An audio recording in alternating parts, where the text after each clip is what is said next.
जब मरियम के पेट से ईसा आए तो लोगों में हंगामा हो गया, हैं मरियम ने बच्चा पैदा किया, अरे इसकी तो शादी नहीं हुई है, फिर बच्चा कैसे पैदा हो गया।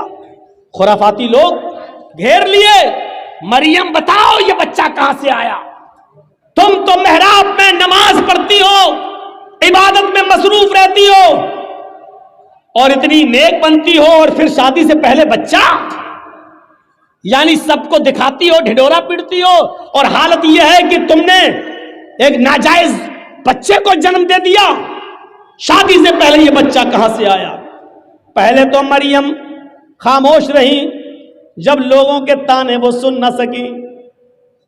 बड़े बड़े कमेंट, बड़े बड़े गंदे कमेंट भी आते हैं ना, कीचड़ उछाला जाता है ना, और यह तो सामने दिख रहा है कि मरियम की शादी नहीं हुई है, फिर बच्चा कहां से। जब मरियम उस कमेंट को सुन नहीं सकी और लोगों के बातें और ताने जब बर्दाश्त न कर सकी, तो इशारा कर दिया, इस बच्चे से पूछ लो।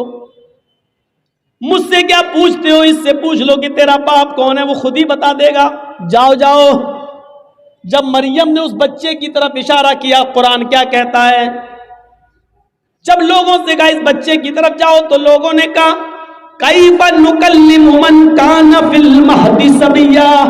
आए मरियम, तू मुझे उसके पास भेज रही है जो पालने में झूल रहा है, जो गहवारे में खेल रहा है, जो एक छोटा सा बच्चा है, वो क्या बोलेगा। कैफ़ नुकल्लिम, हम कैसे उससे बातचीत करें जो गहवारे में पड़ा हुआ है, जो पालने के अंदर पला हुआ है, जो झूल रहा है, जो खेल रहा है, हालांकि वो अभी छोटा सा दूध पीता बच्चा है। वो हमसे कैसे बात करेगा, हम उससे कैसे गुफ्तगू करें, वो हमें क्या जवाब देगा।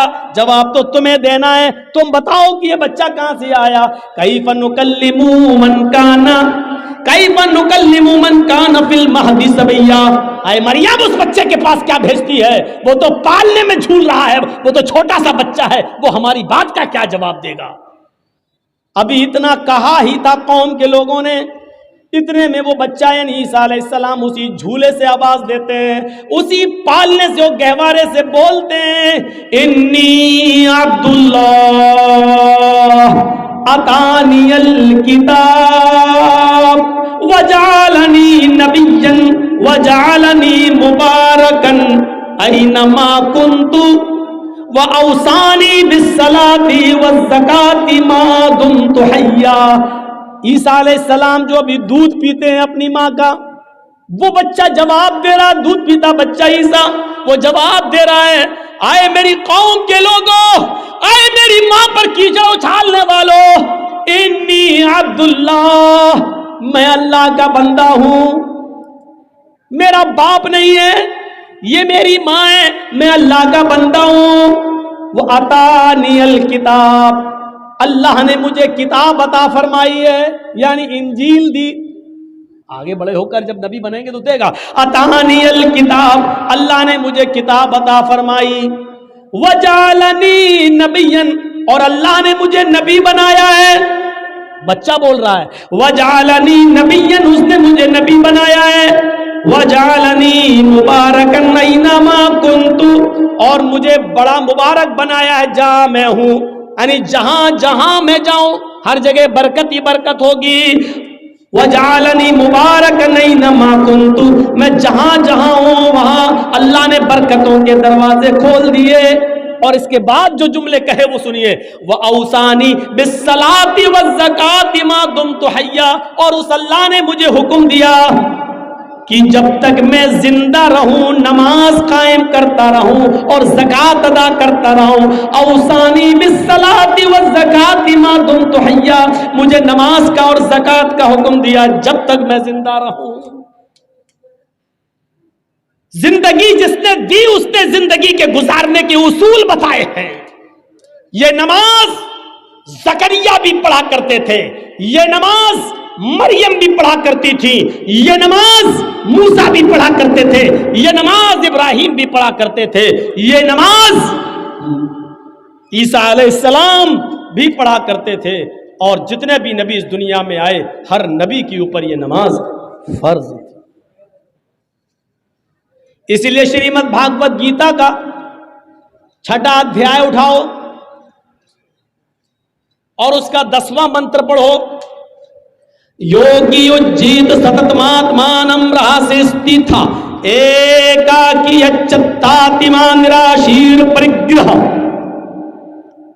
जब तुम ईश्वर की पूजा करने के लिए खड़े हो, है अर्जुन, कृष्ण जी कह रहे हैं, है अर्जुन, जब तुम ईश्वर की, अल्लाह की इबादत पूजा करने के लिए खड़े हो तो पूरे शरीर की एक्सरसाइज, पूरे शरीर का योग हो जाए। खड़े भी हो जाओ, झुक भी जाओ, सजदा भी कर लो।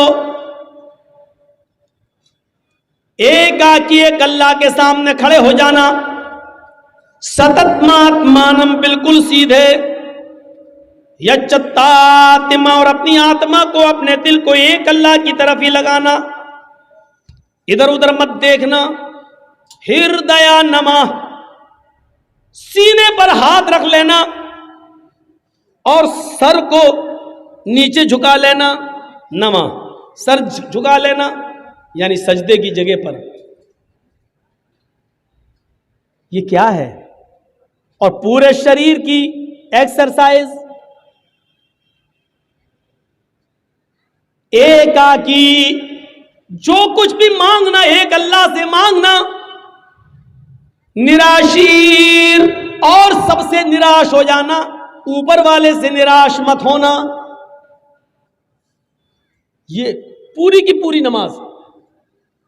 पंचम समय कर्तव्य, और ऐसा 5 वक्त करना। मृगचरम, हिरण की खाल बिछा लेना। अगर पाक जमीन, पवित्र धरती ना मिले, पवित्र धरती ना मिले यानी जमीन पाक ना हो, तो मृग मानी हिरण और चरम मानी चमड़ा, हिरण का चमड़ा यानी हिरण की खाल बिछाकर उस पर नमाज पढ़ लेना। यानी हलाल जानवरों का चमड़ा हिंदू धर्म के अंदर भी हलाल है, उस पर भी नमाज पढ़ी जा सकती है। और ये चीज हिंदू धर्म की किताब और श्रीमद् भागवत गीता कह रही है, जो हर हिंदू के घर में मिलेगी। गीता कह रही है, नमाज पढ़ने का सबूत हिंदू धर्म की किताबों में भी है। जिंदगी गुजारने देने वाले ने जिंदगी गुजारने के उसूल बताए हैं, किताब में आज मौजूद हैं। और सबसे बड़ा अकीदा कि इस जिंदगी को गुजारने के बाद फिर एक दिन हमें और आपको मरना भी है, इसलिए मौत को भी कामयाब बनाना। मरने के बाद का तसव्वुर हमारे और आपके दिल में रहेगा, तभी हम ये काम करेंगे। अगर ये होगा मर जाएंगे, मिट्टी में मिल जाएंगे, बाद में कुछ नहीं होना, तो कोई आदमी नमाज नहीं पढ़ेगा, कोई आदमी अच्छे काम नहीं करेगा। क्यों करने लगा? जब मरकर मिट्टी में मिलना है तो हम अच्छे काम क्यों करेंगे? दुनिया में कितना इख्तिलाफ है, कितना निज़ा है, कितना झगड़ा है।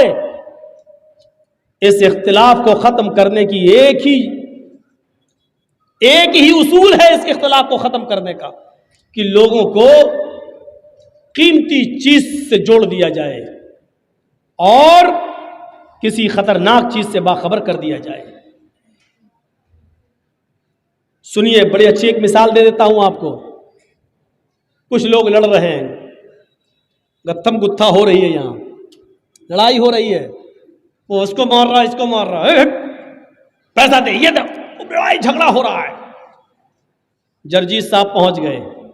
जर्जीत साहब के पास 100 कंचे हैं। कंचे जानते हैं ना, गोली, आप लोगों के यहां जो भी बोलते हो, कंचे हैं, 100 गोलियां हैं। जर्जीत साहब ने कहा कि सुनो, ये मेरे पास 100 गोलियां हैं, इनमें एक रेड कलर की गोली है, एक रेड कलर का कंचा है। मैं इन 100 गोलियों को हवा में उछाल रहा हूं, जमीन पर गिरेगा, लेकिन रेड कलर की गोली पर 1 लाख रुपए का इनाम है। जिसको रेड कलर की गोली मिल जाएगी वो हमसे 1 लाख रुपए ले जाएगा। जर्जीत साहब ने यह कहकर 100 गोलियां हवा में उछाल दी। ईमानदारी के साथ बताइएगा, वो लड़ने वाले अब क्या करेंगे? जो अभी लड़ रहे हैं, जो अभी झगड़ रहे हैं, आपस में एक दूसरे को चप्पल से मार रहे हैं, बाल खींच रहे हैं, जब उन्होंने सुना कि लाल रंग की गोली पर 1 लाख रुपए का इनाम है, जिसको मिलेगी उसको 1 लाख रुपया, तो सारे के सारे लड़ाई झगड़ा छोड़कर फौरन भागेंगे और उस गोली के ऊपर टूट पड़ेंगे।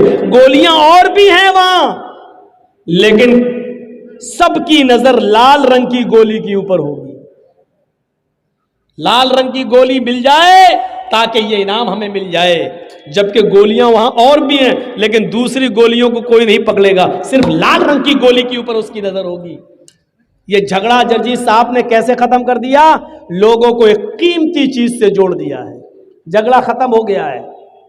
जो लोग अभी लड़ रहे हैं, हम तुमसे दौलत में आगे निकल जाएं, तुम हमसे दौलत में आगे निकल रहे हो, आपस में झगड़ा कर रहे हैं, इनको एक कीमती चीज से जोड़ दो, इनको हुसूल जन्नत से जोड़ दो, इनको जन्नत की तरफ लगा दो, इनको बताओ कि ये करोगे तो ये होगा, जन्नत में ये नेमतें हैं, इन नेमतों के हुसूल के लिए आपस में एक दूसरे से आगे बढ़ो, नमाज पढ़ो, हराम खोरी छोड़ो, शराब नोशी से तौबा करो, इनको एक कीमती चीज से आप जोड़ दीजिए। शर्त यह है कि कीमती चीज से जोड़ने के लिए एक अच्छा उसलूब इस्तेमाल किया जाए, अपने आप झगड़ा खत्म हो जाएगा और लोग उस कीमती चीज को पाने के लिए उस पर दौड़ पड़ेंगे।